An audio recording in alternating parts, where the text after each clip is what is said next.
Praise the Lord. आप सबको जय मसीह की। एक बार हम फिर से आज के मनन में जाएंगे और इस समय दानियल नबी की पुस्तक और उसके 5वें अध्याय डैनियल चैप्टर 5 वर्स 14 मैं आपके लिए पढ़ रही हूँ। यहाँ पर इस प्रकार लिखा है, मैंने तेरे विषय में सुना है कि ईश्वर की आत्मा तुझ पर रहती और प्रकाश, प्रवीणता और उत्तम बुद्धि तुझ में पाई जाती है। परमेश्वर अपने वचन पर आशीष दे। हम प्रार्थना करें।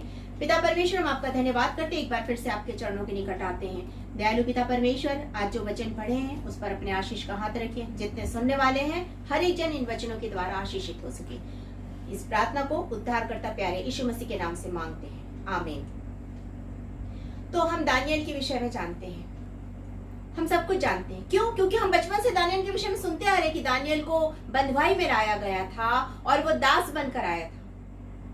दानियल जवान लड़का था और जब वो दास बनकर आया, बंधुआई में आया और जब छांटा गया कि कुछ लड़कों को छाटो, नबूकदनेस्सर राजा ने जब आज्ञा दी छाटने की, और जब छाटा गया तो दानियल के साथ उसके 3 दोस्त और थे, शद्रक, मेशक, अबेदनगो, दानियल, ये चारों अलग किए गए। और बाइबल बताती है कि दानियल उसके पहले अध्याय और उसके 8वें वचन से परमेश्वर ने उनके जीवन में अद्भुत रीति से कार्य किया, जो उन्होंने अपने जीवन से दिखाना शुरू कर दिया था। यहां पर हम एक उत्तम गवाही के बारे में देखने जा रहे हैं, एक टेस्टमनी, डैनियल की और उसके दोस्तों की एक टेस्टमनी। जबकि दानियल और उसके दोस्तों के जीवन में बहुत सारी परेशानियां भी आई, लेकिन परमेश्वर ने उन्हें हर परेशानियों में विजय दिलाई और परमेश्वर उनके संग और साथ रहा। क्यों? क्योंकि वो सांसारिक जीवन नहीं जी रहे थे, परंतु वे आत्मिक जीवन जी रहे थे। वो अपने माता पिता से दूर थे, लेकिन उन्होंने अपने माता पिता से, अपने परिवार से ये शिक्षा पाई थी परमेश्वर के नजदीक रहने की। वही शिक्षा जो मूसा ने कहा था अपने बाल बच्चों को देना, उठते बैठते लेटते। व्यवस्था विवरण की पुस्तक उसके 6वें अध्याय में हम पाते हैं कि ये शिक्षा देने की आज्ञा मिली थी और उसने, दानियल ने अपने पेरेंट्स से वही शिक्षा को पाया था। और अब वो शिक्षा यहाँ पर अन्य जातियों के देश में दिखाने का अवसर मिला उसे, और वहां यहाँ रहते हुए उसने उन शिक्षाओं को अपने जीवन से दिखाया कि उसके जीवन में परमेश्वर काम करता है। हमारे बच्चे भी बाहर जाते हैं, हमारे जवान भी बाहर जाते हैं पढ़ने के लिए, हम भी बाहर रहते हैं। वहां पर रहकर हमें अपने जीवन से दिखाना है कि हमारे अंदर में पवित्र आत्मा रहता है, हमारे अंदर में प्रभु यीशु मसीह रहता है, हमारे अंदर में परमेश्वर का प्रेम रहता है। ये हमें भी दिखाना है, जैसे दानियल ने यहाँ पर दिखाया। यहाँ पर हम 3 बातों को देखेंगे। पहली चीज, दानियल और उसके दोस्तों का चरित्र, विशेष रूप से दानियल का चरित्र। दूसरी बात हम यहाँ पे देखेंगे सर्वोत्तम चुनाव, और तीसरी चीज देखेंगे चैलेंजेस। इन 3 बातों को देखेंगे। तो सबसे पहली बात दानियल का चरित्र।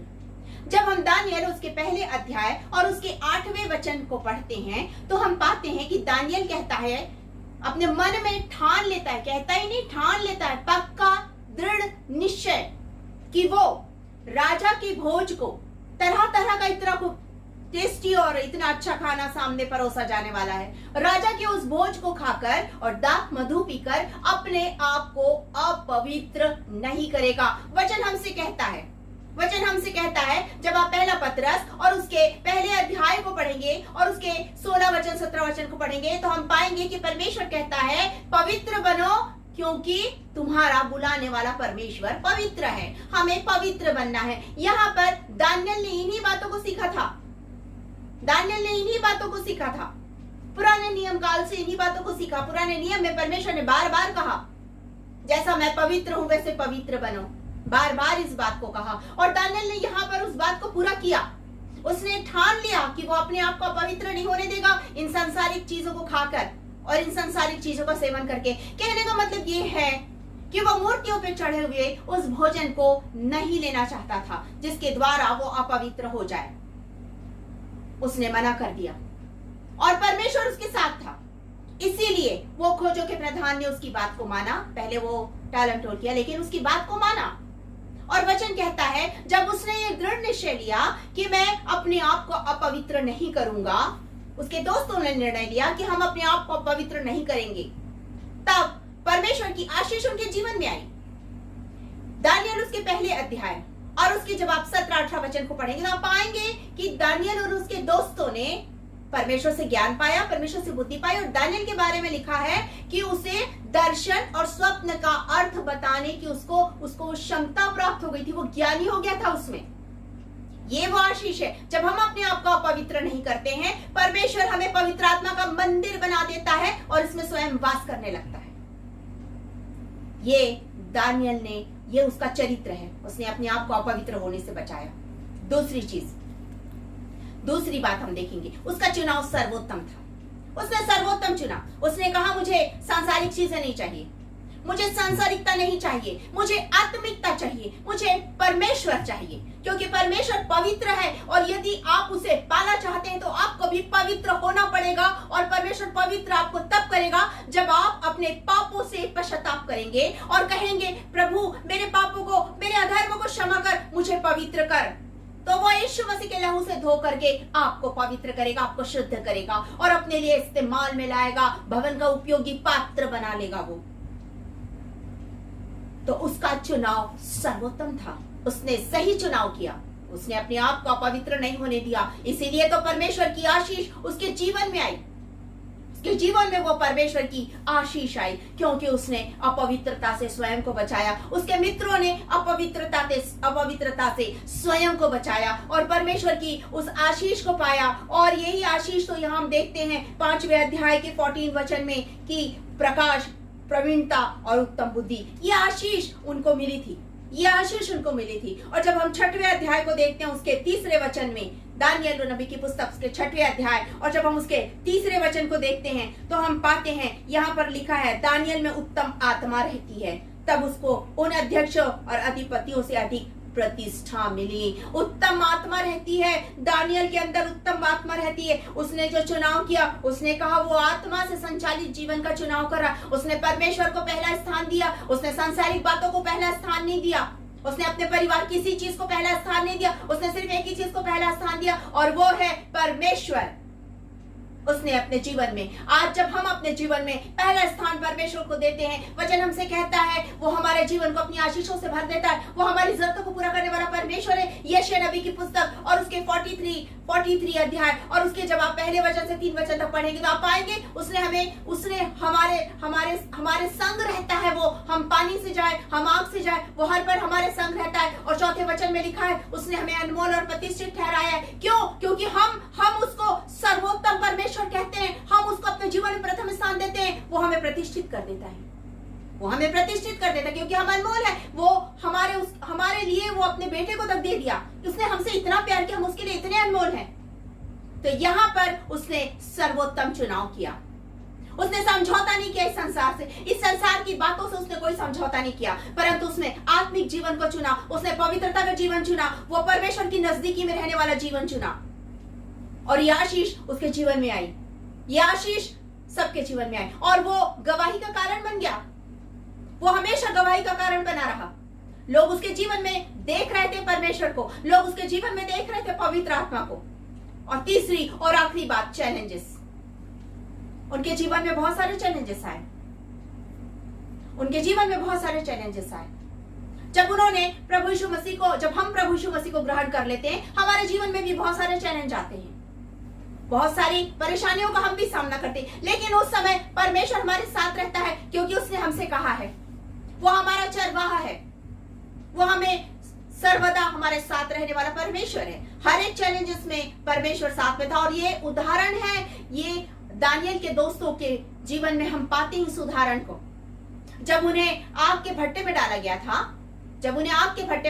था, वचन कहता है 3 अध्याय को जब हम पढ़ते हैं हम पाते हैं उन्हें आग के भट्टे में डाला गया। क्यों? क्योंकि उन्होंने इनकार कर दिया था, राजा की मूर्ति के सामने दंडवत करने से उन्होंने इनकार कर दिया था। और ये उनके विरोधियों द्वारा तैयार किया गया एक कार्य था कि ये लोग राजा की मूर्ति के सामने झुकेंगे या नहीं, और उनके लिए ये सजा भी मुकर्रर कर दी गई थी कि जो नहीं झुकेगा उसे आग के भट्टे में डाल दिया जाएगा। शद्रक मेशक अबेदनगो ने झुकने से इनकार कर दिया, वो नहीं झुके, उन्होंने साफ मना कर दिया कि वो नहीं झुकेंगे। दानियेल नबी की पुस्तक उसके 3 अध्याय 9 वचन से 18 वचन तक जब आप पढ़ेंगे, उन्होंने इनकार कर दिया, वो नहीं झुकेंगे। 24 और 25 वचन में वो लोग कहते हैं कि परमेश्वर वही हमें बचाएगा, और सचमुच में परमेश्वर ने बचाया। और बाइबल कहती है जब वो आग के भट्टे में टहल रहे थे, राजा उन्हें देख रहा था, वो 3 जन डाले गए थे, शद्रक मेशक और अबेदनगो, लेकिन वहां उसने चौथे व्यक्ति को घूमते देखा, और बाइबल कहती है उसमें लिखा है कि वो ईश्वर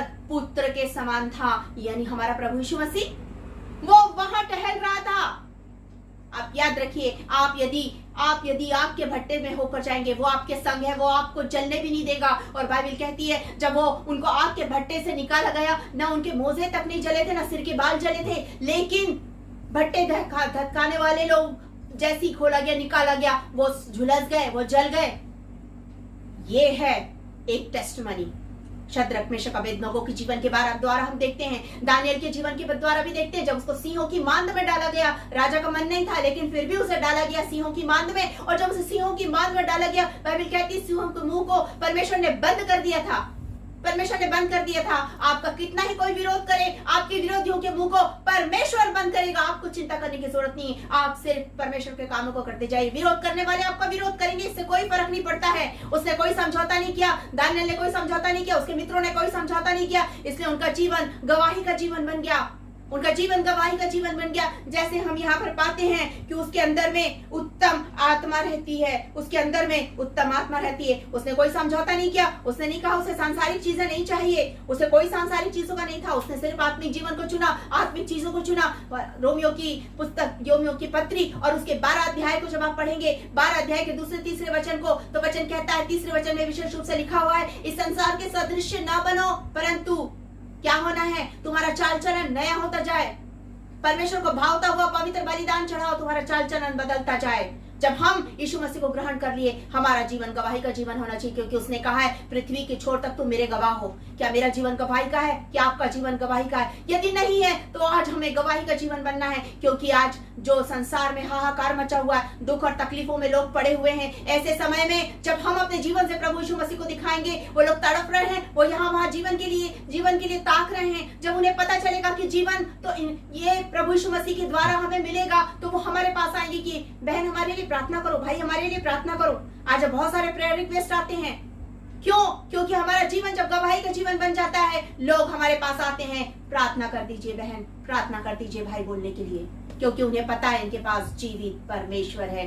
क्या मैं परमेश्वर की जीवित गवाह हूँ? क्या आप परमेश्वर की जीवित गवाह हैं? अगर नहीं है तो आज बनना है। दानियेल अन्य जातियों के देश में बंधुआ होकर गया था, दास बनकर गया था, लेकिन वहां गवाह बनकर खड़ा हो गया।